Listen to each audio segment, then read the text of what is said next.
నమస్తే, నా పేరు సుమలత. GS9 న్యూస్ కి స్వాగతం.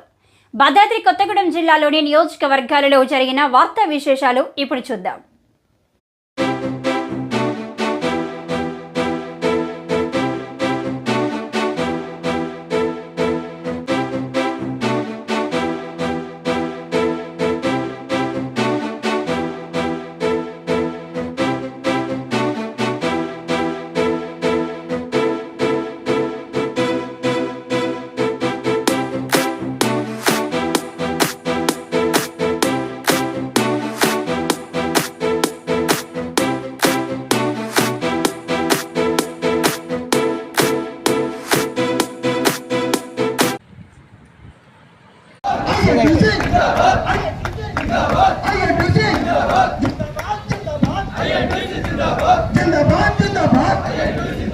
అప్పచెప్పవద్దని ఈ సింగరేణికి 140 సంవత్సరాల చరిత్ర కలిగిన ఈ సింగరేణిలో మంచి కార్మికులు ఆఫీసర్లు అందరూ కలిసికట్టుగా గత 30 ఏళ్ల నుంచి లాభాలు గడిస్తూ ఈ దేశానికి వెలుగును అందిస్తున్న సింగరేణికి ఆ బొగ్గు బావిల్ని కట్టబెట్టాలి.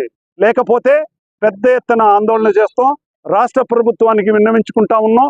మీరు అసెంబ్లీలో తీర్మానం చేసి సింగరేణి కాలరీస్ ఒక ప్రభుత్వ రంగ సంస్థ, ఈ ప్రభుత్వ రంగ సంస్థనే బొగ్గుని ఇక్కడ తెలంగాణ రాష్ట్రంలో ఉన్న బొగ్గు బావిలు సింగరేణికి అప్పచెప్పాలని మీరు ఒక తీర్మానం చేసి పంపించవలసిందిగా రాష్ట్ర ప్రభుత్వ అధినేత రేవంత్ రెడ్డి గారిని మేము కోరుతా ఉన్నాం, డిమాండ్ చేస్తా ఉన్నాం. ఆల్రెడీ మేము ఒక వినతి పత్రం కూడా వారికి అందజేసినాం. మా నాయకుడు జనక్ ప్రసాద్ గారి నాయకత్వంలో ఆల్రెడీ ముఖ్యమంత్రి గారిని, ఉప ముఖ్యమంత్రి గారిని, అట్లాగే మనం R&B మినిస్టర్ శ్రీనివాసరెడ్డి గారిని అందరిని కలిసి వినతి పత్రం కూడా ఇవ్వడం జరిగింది. వారు ప్రయత్నాలు చేస్తూ ఉన్నారు.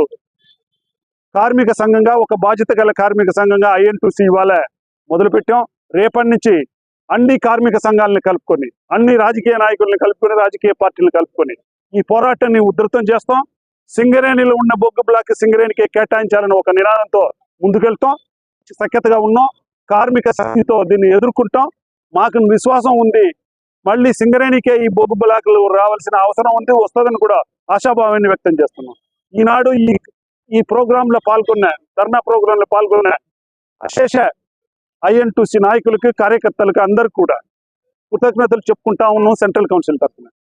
ఏదేమైనా రానున్న రోజులు గడ్డు పరిస్థితి ఉంది. 2030 వరకే బొగ్గు నిల్వలు ఉంది.